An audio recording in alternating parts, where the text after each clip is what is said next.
Fala aí, rapaziada do nosso canal Futebol Total Oficial, trazendo mais um vídeo aqui no nosso canal. E nesse vídeo, trazendo aí os comentaristas debatendo a vitória do Palmeiras sobre o Internacional 3-0 na Arena Barueri. Os gols do Verdão marcados pelo Zé Rafael, o Hendrick e o Rony. E o Palmeiras chegando aí aos 62 pontos na competição, assumindo de vez a liderança do Campeonato Brasileiro e com tudo aí para conquistar mais um título brasileiro para a sua galeria de troféus. Antes de soltar o vídeo aí para a gente estar analisando, reagindo àquilo que os comentaristas falaram, quero convidar você que ainda não é inscrito no nosso canal, se inscreva, ativa o sininho das notificações para você não perder nada. Tudo do Palmeiras, tudo do Verdão, você encontra aqui no nosso canal Futebol Total Oficial. Então vamos para o vídeo e daqui a pouco nós estaremos de volta. E aí, meus amigos, o Palmeiras até que ganhou fácil do Internacional de Porto Alegre.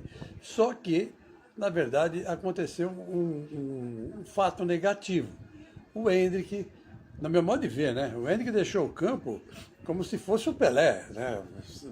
Reclamou que foi substituído, né? Fez aquele beicinho, fez cara de choro, né? E isso não cabe a ele, esse tipo de atitude, porque afinal de contas ele é um garoto, ainda tem 17 anos e tem muita gente ainda lá no Palmeiras que pode substituí-lo numa boa, como foi o caso do Rony. O Rony entrou no lugar dele e não fez feio. Então eu acho que o Palmeiras não pode criar um monstro, nem a imprensa, nem nós, né? Nem nós da imprensa, e muito menos os palmeirenses torcedores. Ele é bom jogador? É. Ele é um craque? É um craque. Só que não pode sair de campo fazendo beicinho, porque foi substituído. E isso depois de fazer um golaço, né? Fez um gol bonito. Ô, Hendrick, tira o pé, meu filho. Você não é tudo isso, não. Tem que respeitar os mais velhos e principalmente o seu técnico. Se não fosse ele, você não estaria jogando. E tenho dito.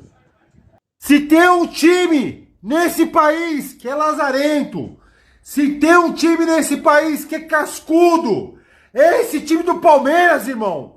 3-0 no Internacional, mas sem fazer força, sem suar as orbas. Os caras ganharam, passearam na Arena Lela Pereira. Não foi um jogaço, mas os caras ganharam de 3-0. Não precisa dar espetáculo agora, não. Agora é regularidade, é ganhar jogando feio, de 1-0, de meio a 0, é o que esses caras fazem. Mas hoje foi 3, irmão. Foi 3 em cima do Inter, que não quis entregar a partida, como muitos falaram. E o Inter vai entregar por causa do Grêmio. Não, o Inter jogou pra cima do Palmeiras, mas não aguentou, irmão. Não aguentou. Eu falo, velho, esses porcos são lazarento. Esses porcos se deixam chegar, velho. Ninguém segura esses caras. São líder do Brasileirão nesse momento. Vão dormir com essa. Nesse sábado de novembro, nem sei que dia que é, irmão. É dia 11, Black Friday, comprei os bagulho da Shopee, irmão. Meti meu bigode mexicano.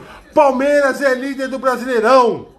Palmeiras é líder do Brasileirão. 11 de novembro, e era o Botafogo com 14 pontos. O Corinthians vai ganhar do Grêmio. Torcedor do Palmeiras, que depois daquele vexame, daquela vergonha que foi tomar um 3-0 pro Flamengo no Maracanã, não é nem perder pro Flamengo a vergonha e o vexame, é como se construiu o resultado. O Palmeiras dá água pro vinho e inverteu a história.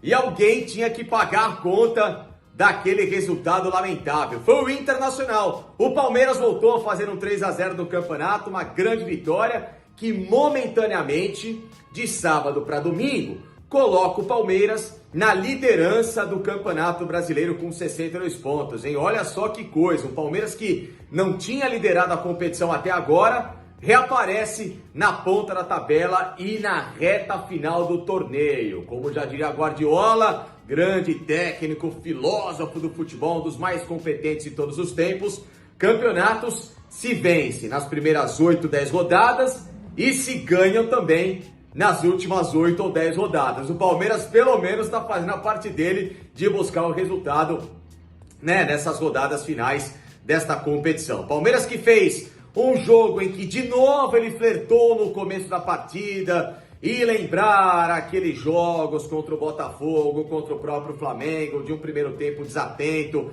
de uma defesa que bateu cabeça, o Internacional que perdeu 2 gols incríveis, o Everton que apareceu na hora complicada para salvar o Palmeiras, e depois, diferente do que foi o jogo no Rio de Janeiro na última quarta-feira contra o Rubro Negro, o Palmeiras acordou diante do Inter, né? Numa boa jogada pelo lado direito do campo, o Mike com o Marcos Rocha, que hoje substituiu o Gustavo Gomes, que cumpriu suspensão. Foi uma espécie de um terceiro zagueiro barra lateral, subindo um pouco o Mike para se espelhar no setor ofensivo. Ele dá um passe, o Rafael Veiga, numa tentativa de tabela, acaba se confundindo um pouco com a bola, que desvia nas zaga. O Zé Rafael não teve nada a ver com isso, fez o placar de 1-0.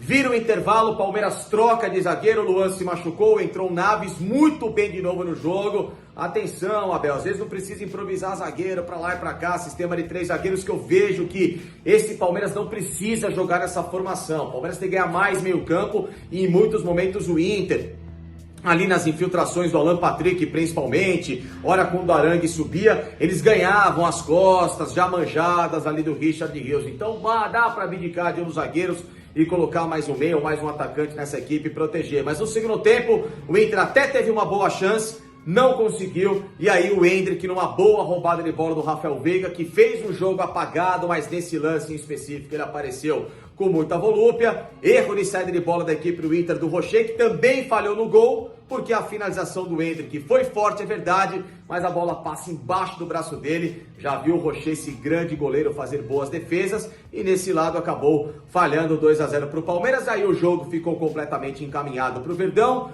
que ainda, né, terminou a partida de uma forma curiosa, com 4 laterais em campos, né? Piquerez e Vanderlan no lado esquerdo, Rocha e Mike aqui na direita, justamente para travar as infiltrações do técnico Eduardo Cudê na tentativa do Inter, que foi a estratégia do Abel Ferreira. E ainda assim, com um time, digamos assim, mais defensivo, o Palmeiras conseguiu fazer um terceiro gol numa jogada improvável do Vanderlan, muito criticado, vem numa temporada horrorosa, fez uma belíssima jogada do lado esquerdo, drible da vaca e tudo em relação ao defensor do Inter. No cruzamento, o Rony reapareceu para as redes. Rony, que estava precisando fazer um gol, um jogador muito importante, artilheiro do Palmeiras na história da Libertadores, de participações do Verdão em todos os tempos, ou seja, um atleta que merece um pouco mais de carinho do torcedor.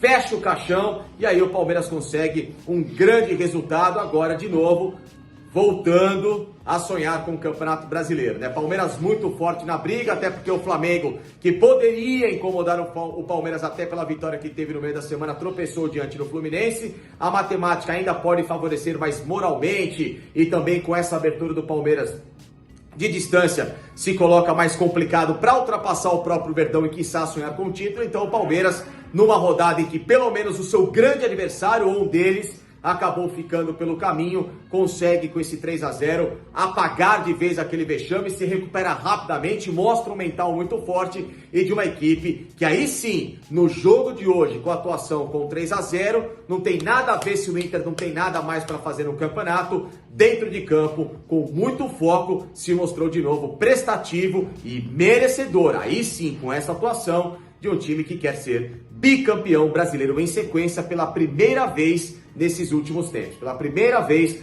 desde 93, 94, que o Palmeiras não consegue um bicampeonato brasileiro em sequência. Quem sabe não pode ser 22, 23. Tem muita coisa para rolar, mas o Palmeiras se torna de novo muito forte nessa briga. Libertadores, como aconteceu com o Internacional, como aconteceu com o Fluminense. Mas até isso mostra a maturidade desse trabalho do Abel. É o time mais equilibrado nas duas frentes. Aconteceu na Libertadores de não passar por um Boca que é reconhecidamente um dos menos fortes de todos os tempos. O Abel também foi muito criticado por isso. Acho que num determinado momento ele foi vítima de um efeito dominó ao perder o Dudu. Ele mexeu demais, mexeu no Arthur, todo um efeito dominó naquele time que acabou não dando certo. Deu certo até mais tarde demais, só no segundo tempo daquele jogo. Né? Mas aquilo foi uma exceção, um ponto fora da curva desse trabalho. Insisto, é o trabalho mais consistente. O trabalho do Red Bull Bragantino também é consistente, mas é um outro tipo de situação, um outro tipo de pressão, um outro tipo de exigência desse time silencioso que é o Red Bull Bragantino. Silencioso, é uma boa. E tem o Grêmio do Renato também muito vivo. Amanhã terá mais uma prova de fogo, mais um jogo difícil. Vamos ver aí quem é que tem mais garrafa velha para vender. Eu acho que dá Palmeiras. Qual o trabalho de treinador, o melhor trabalho de treinador nessa temporada, professor? Olha, durante o campeonato, eu gosto muito do trabalho do Pedro Caixinha. Caixinha. Tenho acompanhado o Bragantino mais de perto, até pelas notas que dou na bola de prata para o time do Bragantino. E é um time que não é de agora, vem sendo muito consistente, tem um elenco com boas opções de jogadores de velocidade pelos lados. É um elenco muito bem montado. O trabalho do Caixinha é melhor do que o trabalho do Abel? Neste ano, acho que sim. No acumulado, sim. O Abel tem muito potencial para atropelar na reta. Agora ele pode passar Caixinha, pode passar todo mundo e se sagrar campeão. Mas como é um campeonato de regularidade, e o Botafogo agora está sofrendo com a irregularidade na reta final, a regularidade é até o fim, né? É até o fim. Então, num cabeça a cabeça entre Palmeiras e Bragantino, o Palmeiras parece ser mais consistente. E tem um caminho que também não é tão complicado assim. Acho que esse caminho do Palmeiras é interessante. Um América já rebaixado, um Fluminense de férias até pensado no Mundial de Clubes. Talvez uma dificuldade grande seja um desesperado Cruzeiro na última rodada. Mas, em comparação com o caminho dos outros, o caminho do Palmeiras é bem promissor. Vamos lá. Então tá aí, pessoal, foi o vídeo onde os comentaristas debateram aí a vitória do Palmeiras, 3-0 em cima do Internacional, Verdão assumindo de vez a liderança do Campeonato Brasileiro. Gostou do vídeo? Deixa o seu like, se inscreva no canal, ativa o sininho das notificações. Forte abraço a todos e até o nosso próximo vídeo aqui no nosso canal Futebol Total Oficial.